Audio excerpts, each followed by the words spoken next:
좋아요와 구독, 알림 설정 부탁드려요. 오늘의 사연 지금 바로 시작해 볼게요. 안녕하세요. 저는 30대 초반의 회사원입니다. 벌써 2년 전 일이네요.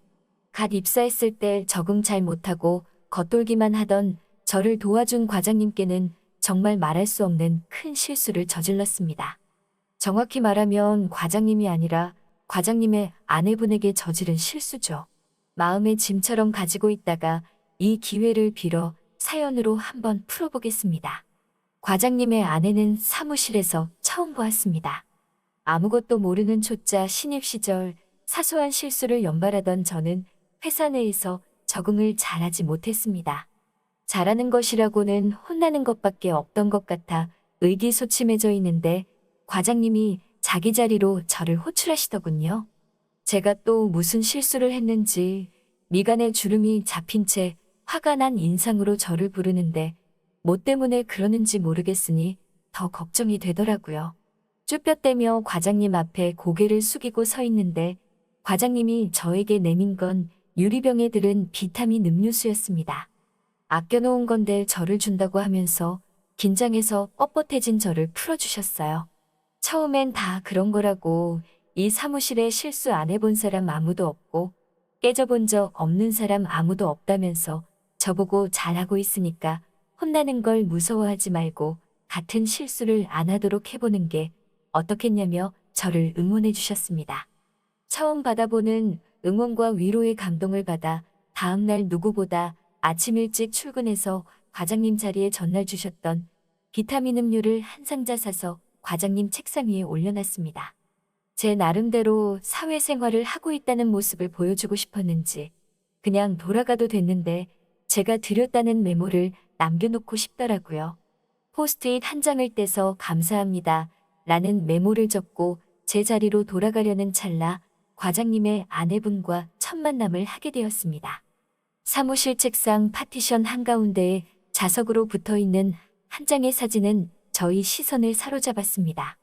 굵게 말아 귀 밑까지 오는 젓갈색 단발머리에 웃음 때문에 반쯤 감겨있지만 또렷이 빛나는 눈동자와 커다란 입. 그녀를 담은 사진 배경의 초록색 풀밭보다도 더 싱그러운 미소와 그 무엇보다도 제 시선이 향한 곳은 깊게 파인 분홍색 스웨터 사이로 보이는 계곡은 앞으로 가지런히 모아둔 양손 때문인지 한층 더 크게 자태를 뽐내고 있었습니다. 음료수만 두고 가려고 했는데 그 사진에 정신이 팔려 과장님이 출근하셔서 저를 불러세울 때까지 눈치채지도 못하고 사진만 바라보고 있었습니다. 너 내 자리에서 뭐하냐? 라고 묻는 과장님의 말에 화들짝 놀라 어제 음료수의 보답이라고 아침에 사온 음료수를 직접 건네드리곤 황급히 자리로 돌아왔습니다. 그 뒤로 저는 남들보다 30분 일찍 출근하게 되었습니다. 제일 먼저 출근해서 하는 것은 분주히 일하는 척 하면서 과장님 자리 앞에 서서 아내분의 사진을 바라보는 일이었습니다. 그녀의 사진은 몇 번을 봐도 질리지가 않았습니다. 청순한 얼굴을 한참 바라보다 아래로 내려가면 얼굴과는 상반되는 커다란 그 계곡을 음미했고 묘한 느낌이 들어 다시 과장님 아내의 얼굴로 시선을 옮기면 그녀의 사진 속 미소가 제가 뭘 하고 있었는지 다 알고 있는 듯한 눈빛으로 웃고 있는 느낌이 들었습니다. 어느 날에는 어디서 갑자기 용기가 생겼는지 제 핸드폰으로 그녀의 사진을 찍어버렸습니다. 자기 전에도 과장님 아내의 사진을 보니 한 번도 본 적이 없는 그녀가 꿈속에까지 나오더군요. 그녀를 실제로 보게 된 것은 얼마 뒤였습니다. 과장님이 갑자기 저를 불러 술 한잔 하자고 하시더라고요. 일이 끝나고 과장님과 가벼운 소주 한 잔을 하게 되었습니다. 요즘 부쩍 깨지는 일도 없고 잘 적응하고 있는 것 같아 보기 좋다고 그런 저를 칭찬해주러 부디 이런 자리까지 만들어주셨어요. 과장님 아내분 덕에 용기를 얻었다는 말을 할 수는 없어서 조금 말을 변형해서 이게 전부 다 신경 써주신 과장님 덕분이라고 항상 감사하고 있다고 대답했습니다. 과장님의 아내 같은 사람과 만나고 싶다는 말을 또 조금 바꿔서 과장님처럼 되고 싶다는 말도 전했습니다. 저의 그런 말이 썩 마음에 들었는지 과장님은 기분이 많이 좋아 보이셨어요. 내성적인 성격인 줄로만 알았는데 아부가 아주 수준급이라며 쑥스러워 하시면서도 저희 빈 소주잔을 계속해서 채워주셨습니다. 간단하게 마시려고 한 건데 저랑 술 마시는 게 대학에서 친한 후배와 술 마시는 기분이 든다면서 술 마시는 속도를 조금씩 올리시더라고요. 화장실을 다녀온다면서 자리에서 일어난 과장님은 걷는 모습이 이미 많이 취하신 듯한 느낌이 들었습니다. 화장실을 간지 어느 정도 시간이 지난 것 같았는데 과장님이 돌아오질 않더라고요. 걱정이 돼서 무슨 일인가 살펴보려고 일어나는데 테이블 위에 올려둔 과장님 핸드폰이 울리기 시작했습니다. 전화를 건 사람은 다름 아닌 과장님의 아내분이었습니다. 와이프라고 저장돼 있는 전화기를 보니 침이 꿀꺽 넘어갔습니다. 저도 술이 조금 취한 상태여서 꿈에 그리던 여자의 목소리를 한번 들어보고 싶다는 욕심이 생겨 전화기를 들었습니다. 술집의 시끄러운 소리 때문이었을까? 제가 여보세요 라고 대답한 말을 듣지 못하셨는지 과장님의 아내분은 대뜸 오늘 둘째 만들기로 한 날인 거 알지? 애기는 재웠으니까 잘 먹지도 못하는 술 조금만 마시고 일찍 들어와 라고 하시고는 다짜고짜 전화를 끊었습니다. 둘째를 만드는 날이란 이야기에 조금 질투심이 생겼습니다. 저는 사진으로밖에 볼 수 없는 여자가 오늘 밤의 계획을 알려주는데 사실 부부로서 당연한 일인데도 그 장면을 상상하게 되니 왠지 모르게 패배감이 들었습니다. 한참 동안 돌아오지 않는 과장님을 찾으러 화장실에 가니 화장실 앞 의자에 고개를 숙이고 깊은 잠에 빠져 계셨습니다. 제 기분을 북돋아 주시려고 잘하지도 못하는 술을 그렇게 마셨다니 어느덧 질투심은 사라지고 처음 저를 응원해주던 고마웠던 그때의 모습이 떠올랐습니다. 과장님을 부축하고 택시를 잡아 집까지 모셔다 드렸습니다.